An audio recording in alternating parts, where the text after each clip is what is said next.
Some of the so-called reopening play is getting a major bounce yesterday after the Pfizer vaccine got full FDA approval. Entertainment company Live Nation shares closed up more than 4%. American Airlines, Delta Airlines, United Airlines, all up around 3%. And casino names like MGM, Wynn, and Caesars Entertainment also posting some big one-day gains yesterday. Here to tell us what names he likes as we head into the fall is Sarat Sethi, Managing Director at DCLA and a CNBC contributor. Sarat, great to have you with us. Good morning. Good morning to you. I noticed in amongst the names that you like, American Express, which is very, very leveraged to a recovery in travel and also to business. And I'm wondering how full bore are you on this reopening trade? So I think what I look at it is a diversified portfolio, Melissa, because right now, if you look at some of the reopening plays, they did very well until about 3 months ago.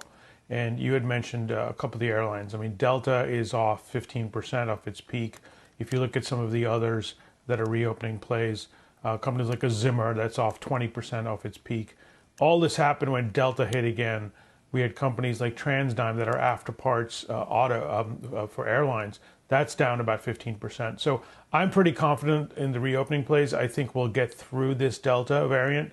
And really, the growth stocks have done fabulously. I mean, some of the quasi-reopening plays like a Facebook and Google have done fantastically. And then logistics companies like XPO, which we also own and actually would still buy, are up 20%. So you really do need this diversified, balanced approach. Companies in the short term that have been hit, I like. And take another one like Uber's down, from 60 to 40. As soon as Delta hit, the focus on their earnings has been extended. So I want to own companies that have earnings growth in the future, and I think the ones that have been hit hard in the airlines, in even the autos, and some of the medical elective surgery companies, I think are the ones you want to own, along with the other ones that are also growing top line. I mean, American Express is up 32% year to date. I think once business travel comes back, some of these companies are going to do really well. It's just a question of when that's going to happen, and we're just going to kind of wait for that. What's the growth backdrop that you're expecting to have these stocks work? I mean, you mentioned earnings growth, and they could have earnings growth, but maybe on a quarter-to-quarter basis, the growth might not be as strong. So I'm looking at, 2 quarters here. I think once you get some semblance of business travel coming back, people actually getting on airplanes, traveling, that's really when the market's going to actually discount the future. Right now, they're not giving the benefit of the doubt. A lot of companies did get the benefit of the doubt and did well, but as soon as Delta hit, money was pulled out of these sectors, the value cyclical sectors. We went back to kind of the stay-at-home. But going forward, especially where we have rates, where there's growth, that's where the money's going to go. The question is, do you want to put it now and have the volatility? We think it's the right place to be because that's where the money's going to be made. Some of the easy money's already been made in some of the other areas. Does the Fed muck it up?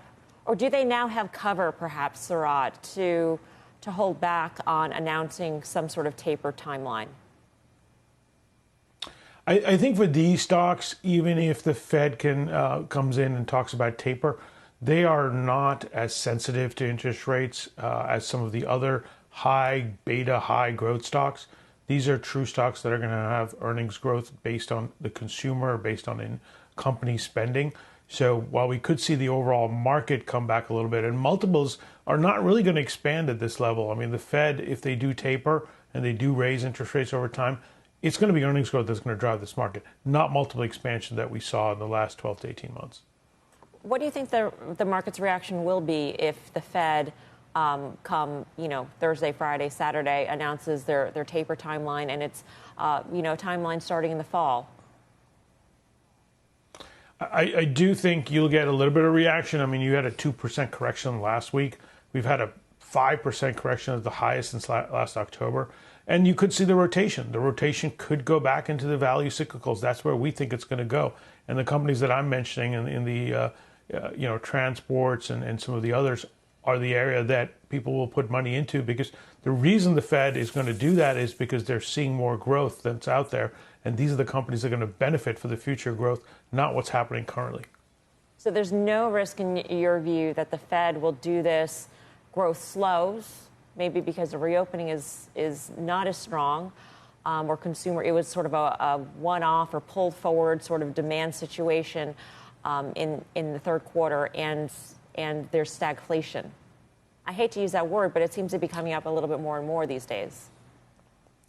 Yeah, that is a big fear. I mean, I think if you break it down and say growth is coming and value cyclicals will do better, yes. But if you do get stagflation, Fed starts tapering, raising rates, and we start slowing down, that could be an overall issue for the overall market. Now, I would also say that the companies we're talking about here are not really highly valued. Their PEs are below the market. They've been below the market for a while since we've had COVID. So the fear on the downside, you have a little more downside protection there. The big danger is your high PE price to sales stocks.